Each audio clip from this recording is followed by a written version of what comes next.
Hello guys, मैं हूं शिवम भार्गव। आप देख रहे हैं फुल ऑन गाइड। दोस्तों, आज हम लोग जियोग्राफी क्लास 10 की स्टार्ट कर रहे हैं। इसका पहला चैप्टर मैंने ऑलरेडी इसके 2 पार्ट अपलोड कर दिए हैं। तीसरा पार्ट है ये, और काफ़ी ज़्यादा मेरी नेक में प्रॉब्लम था, सो दैट मैं वीडियोस अपलोड नहीं कर पा रहा था 3-4 दिन से। बट अब से जो है काफ़ी हालत में सुधार है, तो वीडियोस कंटिन्यूसली आएंगी। मैंने आपको संसाधनों के बारे में बताया था कि संसाधन कितने प्रकार के होते हैं, उनको हम लोग किस किस प्रकार से बांटते हैं। फिर मैंने आपको भू संसाधन के बारे में बताया था, जो हमारी धरती है इसके बारे में। और अब दोस्तों हम लोग अगले और बहुत महत्वपूर्ण संसाधन के बारे में बात करेंगे। आई होप आप में से बहुत सारे लोग उसमें लौटते भी रहते होंगे मजाक कर रहा हूँ। लौटने का मतलब है कि हम लोग कहीं भी लेटे वो संसाधन हमारे पास आ ही जाता है। मतलब मिट्टी के बारे में हम लोग दोस्तों बात करने जा रहे हैं। जैसा आपको दिखाई दे रहा है, मिट्टी मतलब मृदा। आप बेड पर लेटे रहो, बहुत सारी धूल जमा हो जाती है। बेड के साइड में बहुत सारी धूल जमा हो जाती है, जो कहीं भी घर के साइड में धूल जमा हो जाती है।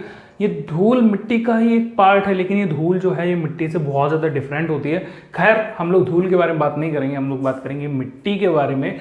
मिट्टी मतलब मृदा एक बहुत महत्वपूर्ण संसाधन है, और इसकी महत्वपूर्णता इतनी है कि आप इस तरीके से अनुमान लगा लो कि इस धरती पर जो कुछ भी है सब कुछ मिट्टी से ही बनता है, मिट्टी के अंदर से ही निकलता है।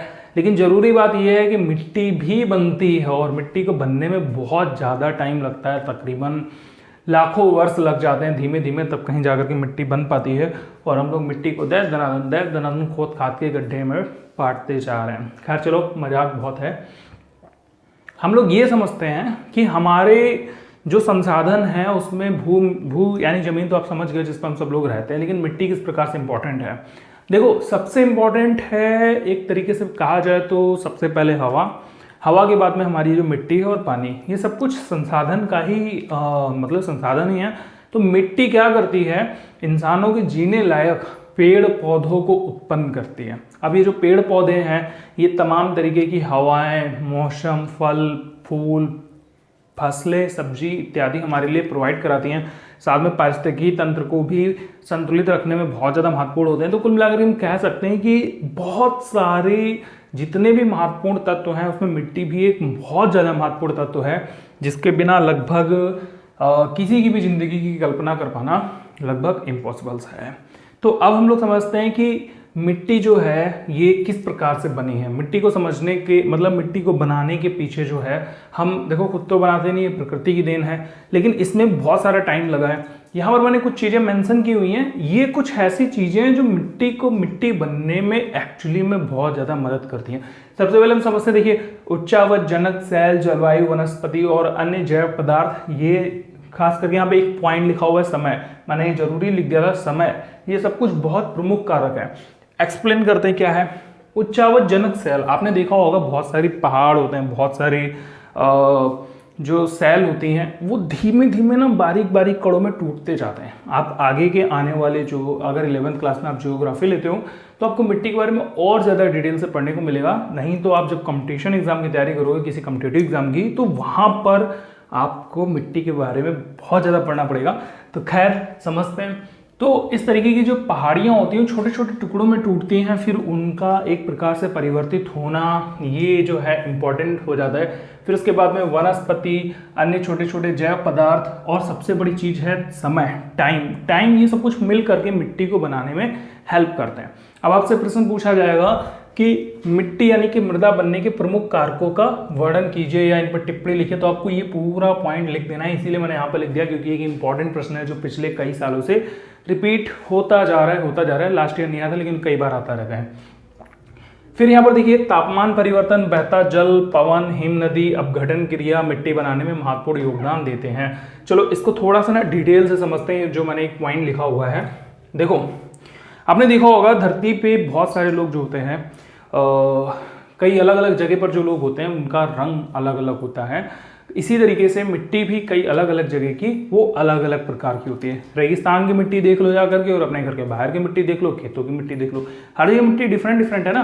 तो यहाँ पर जो पूरा अर्थ पड़ता है वो सब कुछ तापमान परिवर्तन का होता है। तापमान परिवर्तन से मिट्टी के प्रकार बदलते जाते हैं। फिर इसके बाद में बहता जल। अब बहुत से लोग बोलेंगे बहता जल मिट्टी को कैसे बनाता है। भाई देखो, जल जो है वो आता कहाँ से, मूल रूप से अगर हम बात करें, जो जल हमको आता हुआ दिखाई देता है, बारिश वाला नहीं, हम बात करें पहाड़ों से जो जल आता है, तो ऊपर बहुत सारी बर्फ़ होती है, वो पिघलती है, वहाँ से पानी बनता है, वो धीमे धीमे नीचे के लिए आता है, ठीक है। और वो जो आ रहा पानी है वो पहाड़ों की टूटी हुई छोटी छोटी बारीक कणों को ले करके नीचे आता है और जहाँ पर जमा कर देता है। तो ये बहता हुआ जल भी एक बहुत इंपॉर्टेंट फैक्टर है मिट्टी के लिए। फिर दोस्तों यहाँ पे लिखा हुआ है पवने, कई बार हवाएं बहुत सारी मिट्टी उठा के कहीं इधर से कहीं उधर ले जाती हैं। जैसे मैंने बोला ना कि जो पहाड़ है ऊंचा हुआ जनक, ये जब बिखरते हैं, टूटते हैं, फूटते हैं, लावा जो होता है वो सब टूटता है, खंड खंड में, टुकड़ों टुकड़ों में हवाएं खूब आती हैं और वो उठा करके उड़ा करके इधर से उधर ले जाती है। आपने धूल देखा होगा ना, अगर आप घर पे अपने धूल को 10 साल तक मत साफ करो तो आपको इतनी मोटी परत जरूर दिखाई दे जाएगी।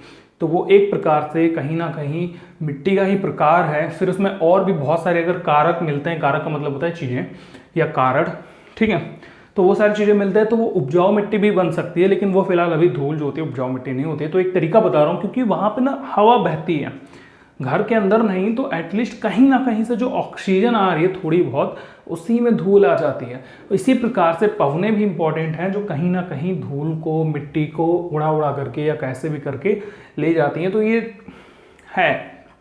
हिम नदी के बारे में आपको पता है, हिम मतलब बर्फ, नदी मतलब नदी, तो ये भी एक महत्वपूर्ण कारक है मिट्टी बनने में। इसके बाद में दोस्तों अपघटन क्रियाएं। अपघटन का मतलब ही होता है ब्रेक, टूटना, किसी भी चीज़ का टूटता जाना। ये देखो एक पेन है, मैंने इसका अपघटन कर दिया, ये 2 टुकड़ों में अपघटित हो गया। तो यहाँ पर जो अपघटन क्रियाएं होती हैं ये मिट्टी बनाने में महत्वपूर्ण योगदान देती हैं। तो भाई देखो मैंने 2 पॉइंट समझाया अभी तक। पहला ये यहाँ से लेकर के यहाँ तक है, इतना पहला पॉइंट है। इसके बाद में जो दूसरा पॉइंट है वो ये है। तीसरा जो इसका पॉइंट है वो क्या है, तीसरा पॉइंट है रासायनिक और जैविक परिवर्तन भी जो हैं बहुत महत्वपूर्ण होते हैं। रासायनिक परिवर्तन के बारे में आपको पता है, आपने केमिस्ट्री पढ़ी हुई है। कोई भी 2 प्रकार के जो तत्व होते हैं, डिफरेंट प्रकार के, जिनकी प्रॉपर्टीज दूसरी दूसरी होती है, वो जब अलग अलग तरीके से मिलते हैं या अलग अलग टेम्परेचर में किसी भी तरीके से, तो वहाँ पर डिफरेंट टाइप की मिट्टी बनती है, सब जानते हैं कायदे में। जैविक परिवर्तन समझते हैं, मतलब जैविक परिवर्तन समझते हैं भाई।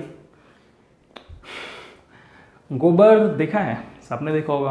और क्या होता है, घर में जो हम लोग के गमले होते हैं, कई बार उसमें फूल नहीं आ रहा होता, क्योंकि हम लोग गमलों में फूल लगा देते हैं। जब फूल नहीं आता है तो हमारी जो दादी थी या दादी जो लोग होते हैं वो लोग भाई गोबर लेते हैं, उठा के उसमें डाल देते हैं। तो ये एक प्रकार का जैविक परिवर्तन होता है कि गोबर एक खाद का कार्य करता है। खाद जो होता है वो जैविक परिवर्तन करके मिट्टी को और ज़्यादा उपजाऊ बना देता है, या फिर हम बोल सकते हैं मिट्टी का एक प्रकार ही बदल देता है। कि पहले पेड़ नहीं उग रहा था लेकिन अब पेड़ उग रहा है, क्यों? क्योंकि मिट्टी का प्रकार बदल गया, ठीक है, उसमें कुछ ना कुछ चेंजेस हुए। तो ये भी मिट्टी को बनाने का एक प्रमुख कारक हो जाता है। और तीसरा और जो चौथा और सबसे इंपॉर्टेंट पॉइंट है वो है जैव और अजैव दोनों। जैव का मतलब होता है ह्यूमस। आपने सुना होगा ह्यूमस एक उपजाऊ तत्व होता है जो मिट्टी में पाया जाता है, जिसके कारण पेड़ उगते हैं। बात खत्म। तो ये चीज़ें जो है जब मिट्टी में मिलती हैं तो क्या होता है कि मिट्टी एक प्रकार से बनती है। तो भाई ये तो मैं अभी तक मिट्टी के गुणगान कर रहा था, ठीक है। हम लोग इसको डिटेल से क्यों पढ़ रहे हैं? क्योंकि आपको ना हर एक पॉइंट पता होना चाहिए। और मेरा मकसद ये है कि जब तक आपकी क्लासेस नहीं चल जाती तब तक कि आपको मैं वो सारी जानकारी दूं जो आपके क्लास में बताई जाती है। ये नहीं कि मैंने सीधा एक टॉपिक पढ़ा और पढ़ के आपको बोल दिया खत्म हो गया, बाकी आप बुक से पढ़ लो। अगर मैं पढ़ा रहा हूँ तो आपको बुक में एक एक पॉइंट समझ में आना चाहिए ना, सो दैट मैं यहाँ पे इतनी मेहनत कर रहा हूँ, सारी चीज़ें बता रहा हूँ। अगर आपको मेरा वीडियो पसंद आ रहा है तो मुझे कमेंट में ज़रूर बताना कि हाँ भाई आपका वीडियो मुझे अच्छा लगता है। या फिर अच्छा तो देखो पढ़ाई की वीडियो किसी को नहीं लगती, लेकिन आपको समझ में आता है ना, आपका काम चल जा रहा है, आपको चीज़ें क्लियर हो जा रही है, डाउट्स क्लियर हो जा रहे हैं, तो बता देना। हाँ, मेरा भी बहुत हौसला बढ़ जाता है। और ये वीडियो मैं अभी अपलोड करूँगा जैसे ही ये मेरी बन जाएगी, मतलब कंप्लीट हो जाएगी, क्योंकि मेरे खास सब्सक्राइबर हैं जिन्होंने डिमांड करी कि मुझे आज ही वीडियो चाहिए, दे रहा हूँ। अब देखो यहाँ पर दोस्तों हम लोग ये देखते हैं कि बहुत सारी चीज़ें हो गई हैं यहाँ पर। क्या क्या? जैसे कि प्रकार हो गए, जैसे कि मिट्टी बह करके आई है या फिर वो टूटी हुई है, वो टुकड़े वाली है, उसका रंग कैसा है, पता नहीं कौन कौन सी चीज़ें हैं, रासायनिक है, जैविक है। कुल मिलाकर के कहने का मतलब ये है कि कई डिफरेंट चीज़ों के आधार पर हम मिट्टी को कई प्रकारों में बांटते हैं। लेकिन मुख्य रूप से हमने जो मिट्टी को है वो 6 प्रकारों में बांट रखा है। तो 6 प्रकार की मिट्टी हमारे यहाँ पर पाई जाती है। अच्छा, अब आपके एग्ज़ाम की बात कर लेते हैं थोड़ी सी। एग्ज़ाम में आपके जो है ज़्यादातर जलोढ़ और काली और लाल मिट्टी के बारे में पूछा जाता रहा है। आप अगर 10 साल के पेपर उठाएंगे तो ये जो है लगभग 70% बार पूछी गई है। तो 70% का मतलब है 10 में से 7 बार ये जलोढ़, काली और लाल मिट्टी का पूछा जाता है। तो हम लोग उस पर थोड़ा ज़्यादा फोकस करेंगे। हालांकि आपकी बुक में भी उस पर बहुत ज़्यादा फोकस किया गया है, लेकिन फिर भी आपको सबके बारे में पता होना चाहिए। तो मैं सबके बारे में आपको बहुत डिटेल से बताऊंगा, जितना आपकी बुक में लिखा है उससे भी ज़्यादा। लेकिन जो आपका इंपॉर्टेंट होगा मैं बता दूंगा, यहाँ से यहाँ तक याद कर लो। इसके आगे का मैं जो है एक्स्ट्रा नॉलेज के लिए बताने जा रहा हूँ, तो वो आपको क्या करना होगा, चाहे तो स्किप कर सकते हो, चाहे तो इनबिल्ट मतलब ब्रेन में डाउनलोड कर सकता हूँ। ठीक है, आगे देखते हैं। मैं ना बार बार ऐसे कर रहा हूँ, रीज़न है कि मैं गर्मी में हूँ, पंखा नहीं, अभी लॉकडाउन में स्थिति समझो। जलोढ़ मिट्टी की कुछ चीज़ें समझते हैं। जलोढ़ मिट्टी क्या होती है। जलोढ़ मिट्टी जो है अपने भारत में सबसे ज़्यादा पाई जाती है, लगभग कितनी 45% जो है पूरे भारत में जलोढ़ मिट्टी है। कहाँ पाई जाती है, ये भारत के उत्तरी हिस्से में पाई जाती है। और अगर आप देखेंगे तो वास्तव में जो उत्तरी हिस्सा है वो पूरा जलोढ़ मिट्टी का बना हुआ है। लगभग आप ये जो पूरा मैप देख पा रहे हैं, इसमें जो हरे हरे कलर का आपको दिखाई दे रहा है, ये सारा आपका जलोढ़ मिट्टी है। बहुत कायदे की बात ये है कि जलोढ़ मिट्टी सबसे ज़्यादा उपजाऊ होती है, इसमें सबसे ज़्यादा लोग रहते हैं। इसीलिए आप देखेंगे कि उत्तर प्रदेश, बिहार जैसे इलाकों में सबसे ज़्यादा आबादी, घनी आबादी जो है वो बसती है, क्योंकि ये मिट्टी यहीं पर पाई जाती है। दोस्तों बात करते हैं इस मिट्टी की सबसे कुछ बातें कि ये महत्वपूर्ण है। कितनी महत्वपूर्ण है, ये बहुत ज़्यादा महत्वपूर्ण है। क्यों, क्योंकि ये बहुत ज़्यादा उपजाऊ होती है। सभी प्रकार की मिट्टी में जो है जलोढ़ मिट्टी सबसे ज़्यादा उपजाऊ होती है। कहाँ पाई जाती है, ये भारत के उत्तर भाग में पाई जाती है, जैसा कि मैंने आपको दिखाया। अच्छा, बहुत सारे लोगों को मैप में उत्तर दक्षिण नहीं पता यार, कमेंट कर रहे थे कि उत्तर किधर होता है भैया। तो भैया ये जो मैप है, दुनिया का कोई भी मैप किसी भी दिशा में रखा हो, लेकिन कॉपी पर अगर वो बना है, किताब पर बना है, पेज पर बना है, तो उसके ऊपर साइड में उत्तर लिख देना। बाकी चारों दिशाएं जो हैं, मतलब तीनों दिशाएं बची हुई, वो आपको पता चल जाएंगी। ऊपर उत्तर है तो नीचे कौन सा, दक्षिण। इधर कौन सा, पश्चिम। उधर कौन सा, पूरब। बस सिंपल सिंपल। अब आगे देखते हैं हम लोग, ये जो जलोढ़ मिट्टी है ये कैसे बनी। यहाँ पर आप ये सारी चीज़ें देख पा रहे हो, इन्हीं चीज़ों के योगदान से बनी, लेकिन कुछ खास चीज़ों को मिला करके। अब ये मिट्टी कहाँ पाई जाती है, किन चीज़ों पर पाई जाती है, मैंने आपको बताया उत्तर मैदान में। उत्तर भाग में आपकी 3 प्रमुख नदियाँ हैं। कौन कौन सी, पहली है सिंधु नदी, गंगा नदी और ब्रह्मपुत्र नदी। इन नदियों के निक्षेप से ये जो जलोढ़ मिट्टी है ये उत्तर भारत में फैली हुई है। अगर आप ध्यान से देखेंगे तो पतला सा गलियारा होते हुए ये मिट्टी राजस्थान, गुजरात तक भी पाई गई है। इसके अलावा दोस्तों महानदी, कावेरी, कृष्णा, इन नदियों के मुहानों पर भी ये जलोढ़ मिट्टी पाई जाती है। बहुत बड़ी बात है कि ये जो मिट्टी है पूरे देश में लगभग ज़्यादातर भागों में पाई जाती है। इस मिट्टी की सबसे खास बात यह है कि इसमें पोटास बहुत ज़्यादा मात्रा में होता है। अच्छा, यहाँ पर ना थोड़ा सा गंदा गंदा आपको दिख रहा होगा, मतलब समझ नहीं आ रहा होगा, तो क्या करोगे, कॉपी लोगे, लिखोगे जलोढ़ मिट्टी, और जलोढ़ मिट्टी में 3 चीज़ें डालोगे। कहाँ पाई जाती है, जितनी भी जगहों पर पाई जाती है वो लिख देंगे, ठीक है। फिर उसके नीचे लिखेंगे किन नदियों के निक्षेप से बनती है, वो भी लिख देंगे। पॉइंट टू पॉइंट सारी बातें लिखेंगे, और एग्जाम में आएगा तो एग्जाम में चाहे कितने भी नंबर का है, आपको लिखने सारे पॉइंट हैं। क्योंकि देखो कितने नंबर से मतलब क्या है, 4 नंबर का होगा या फिर 6 नंबर का होगा या 2 नंबर का भी हो सकता है। जो भी हो, मैं ये नहीं कर रहा हूँ आगे आने वाले टाइम पे कितने का होगा, लेकिन कितने का भी आपको भैया पॉइंट सारे लिखने हैं, क्योंकि सारी बातें इंपॉर्टेंट हैं और सारे ही आपको नंबर ज़्यादा दिलाने में मदद कर सकते हैं, ठीक है। और भी आगे हम लोग बात करते हैं, देखते हैं। पोटास की बहुलता, जैसे मैंने आपको बताया इसमें पोटास की मात्रा बहुत ज़्यादा होती है, लेकिन इसके अलावा दोस्तों यहाँ पर रेत, सिल्ट और मृतिका का भी बहुत अच्छी खासी मात्रा में अनुपात होता है इस मिट्टी के अंदर। यानी कि जो जलोढ़ मिट्टी है इसमें 3 प्रमुख चीज़ें होती हैं। कौन कौन सी, रेत पाई जाती है, सिल्ट होती है और मृतिका का एक अच्छा खासा अनुपात होता है इस मिट्टी में। बहुत सारे लोगों को पता नहीं होगा, जो शीशा होता है, जो दर्पण होता है, वो किससे बनता है, वो सिलिका यानी कि रेत से बनता है। सिल्ट, रेत, इन्हीं चीज़ों से मिला करके बनाया जाता है। जलोढ़ मिट्टी बनती कैसे है ये तो आपको पता चल गया, पहाड़ों से। लेकिन पहाड़ों पर ना ऐसी स्थिति होती है, जैसे ये पहाड़ है, ठीक है, ध्यान से देखना, ये पहाड़ है और पहाड़ों, अच्छा ये पहाड़ लग नहीं रहा यार, 2 पहाड़ बना देता हूँ, नहीं 3 पहाड़ बना देता हूँ, ठीक है। आई होप ये पहाड़ लग रहा है किसी एंगल से, चलो जो भी है। अब देखो यहाँ से जो नदी आएगी वो इस तरीके से नदी होगी और वो कुछ इस तरीके से विस्तारित होती जाएगी, ठीक है। अगर हम बात करें यहाँ पर, तो मान लेते हैं जो पेड़ यहाँ पर है वो इतना बड़ा दिखाई दे रहा है, क्योंकि बहुत दूर है, जो यहाँ पर पेड़ है वो काफ़ी बड़ा दिखाई दे रहा है।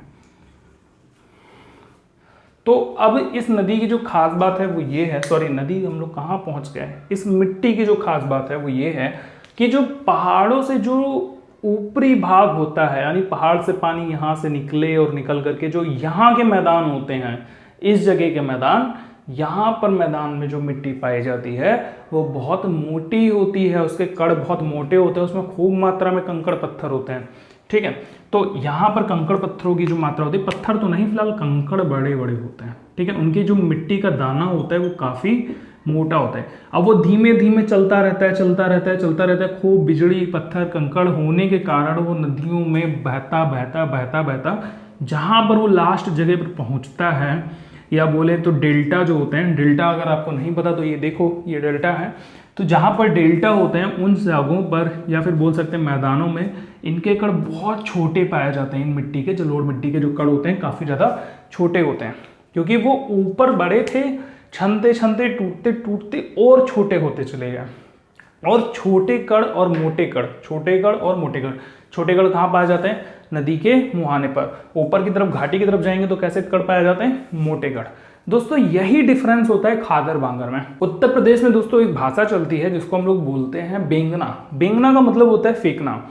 तो फेंकना किसको हम लोग फेंकते हैं? जो खाना हमारा खराब हो जाता है, जो बेकार हो जाता है, क्योंकि वो पुराना होता है। तो आपको कैसे याद रखना है? बांगर को बेंगा जाता है क्योंकि वो पुराना है।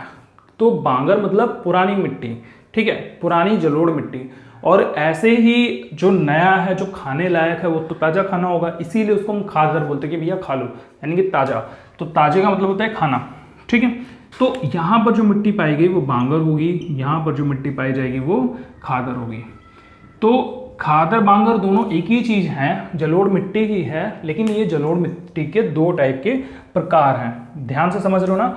अब यहाँ पर मैं थोड़े से डिफरेंस लिख देता हूँ, और ये बहुत इंपॉर्टेंट प्रश्न है कि आपका आता रहता है, बांगर और खादर में अंतर बताओ। दोनों जलोढ़ मिट्टी के प्रकार हैं, मैंने यहाँ पे पहले से ये लिख दिया। डिफरेंस यहाँ पर आपको थोड़ा मोटा मोटी दिखा देता हूँ क्या क्या मुख्य डिफरेंस है। पहला तो ये पुरानी मिट्टी को बोलते हैं, क्योंकि मैंने बताया कि पुराना हो जाता है, बेंगने लायक हो जाता है। और ये नई मिट्टी को बोलते हैं, जिसको हम बोलते हैं खादर, नई मिट्टी। ठीक है, नई जलोढ़ मिट्टी। दूसरी चीज दोस्तों, इसमें जो सबसे मुख्य अंतर होता है वो ये होता है कि खादर में महीन महीन कण होते हैं, इसलिए उसमें ह्यूमस की मात्रा भी अधिक मात्रा में समाई जा सकती है। उसमें जो है कई सारी चीज़ें डिफरेंट हो जाती हैं, इसलिए बहुत ज़्यादा उपजाऊ होती है। ध्यान से समझ लो भाई, ये उपजाऊ होती है। और ये क्या ऐसी होती है? ये थोड़ी सी कम उपजाऊ होती है। तो यहाँ पर हम क्या लिख देंगे? कम उपजाऊ। अब ये डिपेंड करता है आपके प्रश्न के नंबर पे, 2 नंबर का है, 4 नंबर का है, उतने पॉइंट देना है। लेकिन मैं आपको 2 पॉइंट और बता देता हूँ। देखो मैंने क्या बताया, ये जो जगह है, ये मैदान जहाँ से नदी के, सॉरी, इन पहाड़ों का एंड खत्म हो रहा है, पहाड़ बिल्कुल खत्म हो रहे हैं, नदी वो शुरू होने जा रही है, तो वो फिलहाल तो ऊंचा जगह होता है, नॉर्मली रूप में ऊंचा होता है। और जो ये वाला स्थान है ये नॉर्मली रूप से नीचा होता है, ऐसे इस तरीके से। आई होप आप समझ रहे होंगे। तो जो नदी होती है कैसे चल के आती है? वो ऐसे ऐसे ऐसे ऐसे ऐसे ऐसे चल के जाती है। तो जो ऊपर वाला स्थान है वहां पर कैसा पाया जाता है? बांगर पाया जाता है। तो क्या लिखेंगे यहाँ पर? बाढ़ स्तर से 30 मीटर ऊंचे जगहों पर ये लगभग पाई जाती है। अब बाढ़ स्तर का मतलब क्या होता है? एक लेवल, उस लेवल से ऊपर जब पानी आने लग जाता है तो हम बोलते हैं भैया ये तो बाढ़ शुरू हो गई। तो यही वाला जो लेवल है वो कहीं ना कहीं पर तो शुरू होता है, क्योंकि इसके ऊपर का तो ऑलरेडी ऊपरी इलाका है। अब बाढ़ स्तर से 30 मीटर ऊपर की जो मिट्टी पाई जाती है वो सारी आपकी बांगर हो जाती है। और यहाँ पर जो बाढ़ के मैदानों से जो भी मिट्टी बनती है, जो बाढ़ आने के बाद, जब बाढ़ आके चली जाती है ना, तो इस तरीके की जो मिट्टी बनती है बाढ़ के मैदानों में, मैदानों से, इस टाइप की मिट्टी को हम खादर मिट्टी कहते हैं। तो भाई आप लोग ये खादर और बांगर में जो अंतर है प्रमुख वो समझ गए होंगे। अब यहाँ पर हम चौथा अंतर है उसकी बात कर लेते हैं। भाई देखो, देखने से ही आपको पता चल रहा होगा इस चीज को, इसके कण कैसे हैं? बहुत ज्यादा मोटे, और उसके कण कैसे हैं? बहुत ज्यादा पतले, महीन, बारीक कण। समझ में आ रहा है ना? तो यहाँ पर हम अंदर क्या लिख देंगे? महीन कण। किसमें? खादर में महीन कण। और इसमें क्या लिखेंगे? मोटे कण, मतलब मोटे मोटे जो कण होते हैं ये। तो ये 4 प्रमुख अंतर है जो आप खादर और बांगर में लिख लोगे। भैया जलोढ़ का है, बहुत आसान है। आई होप आपको ये सारा कुछ समझ में आ गया होगा।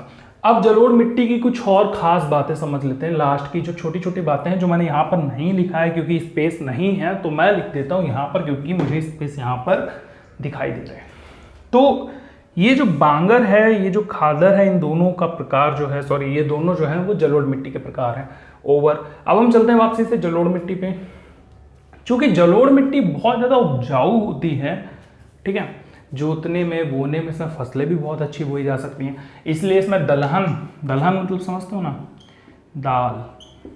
अच्छा, बहुत से लोग आप में से ऐसे होंगे जो अरहर की दाल का कलर जानते होंगे लेकिन उड़द की दाल का कलर नहीं जानते होंगे। अगर आप नेट पे मत सर्च करना, आप बताओ उड़द की दाल का कलर कैसा होता है, क्योंकि बहुत सारे लोग होते हैं ऐसे बोलते हैं लाल वाली दाल, काली वाली दाल, पीली वाली दाल, हरी वाली दाल। तो आप उड़द की दाल का कलर बताओ। दलहन जो होती है ये गन्ना, इसके अलावा गेहूँ, चना, मटर, जौ, बाजरा, फलाना ढमाका, बहुत टाइप की जो फसलें हैं जो उत्तर प्रदेश में बोई जाती हैं वो सारी इसमें प्रमुख फसलों में आती हैं। तो अगर आपसे कोई प्रश्न पूछता है कि भाई जलोढ़ मिट्टी में कौन कौन सी फसलें बोई जा सकती हैं, तो आपको क्या करना है, उत्तर प्रदेश का नक्शा अपने दिमाग में बसाना है और इसमें जितनी भी फसलें उत्तर प्रदेश में बोई जाती हैं वो सारी आप उठा करके यहाँ पर लिख सकते हो। एक ने पूछा था भुट्टा, भुट्टा मतलब इसमें हो सकता है, तो बताओ भाई भुट्टा हो सकता है कि नहीं हो सकता है। तो ये सारी चीज़ें जो है, ये जितनी भी हैं ये जलोढ़ मिट्टी की हैं। अब एक बहुत ज़रूरी बात जो मैंने पहले भी बताई, दोबारा फिर से बता देता हूँ कि मिट्टी कैसी है, बहुत उपजाऊ। मिट्टी उपजाऊ होने के कारण यहाँ की जो जनसंख्या होती है वो कैसी होती है, बहुत ज़्यादा घनी। कम जगह पर ज़्यादा लोग रह लेते हैं क्योंकि फसल कई बार उगा लेते हैं, एक साल में 2-2 बार 3-3 बार यहाँ पर फसलें जो है वो उग सकते हैं, इसलिए यहाँ की जनसंख्या भी घनी होती चली जाती है। आई होप आपको ये सारा कुछ समझ में आ गया होगा। इसका दोस्तों जो अगला पार्ट मैं बनाऊंगा वहाँ पर मैं आपको बताऊंगा कि वो पार्ट कल सुबह ही अपलोड करूंगा जिसमें मैं आपको दूंगा कि काली मिट्टी, इसके अलावा लाल और पीली मिट्टी, लैटराइट मिट्टी, वन की मिट्टी, मरुस्थली मिट्टी, इन सारी मिट्टियों के बारे में कल ही हम लोग दोस्तों बात करेंगे।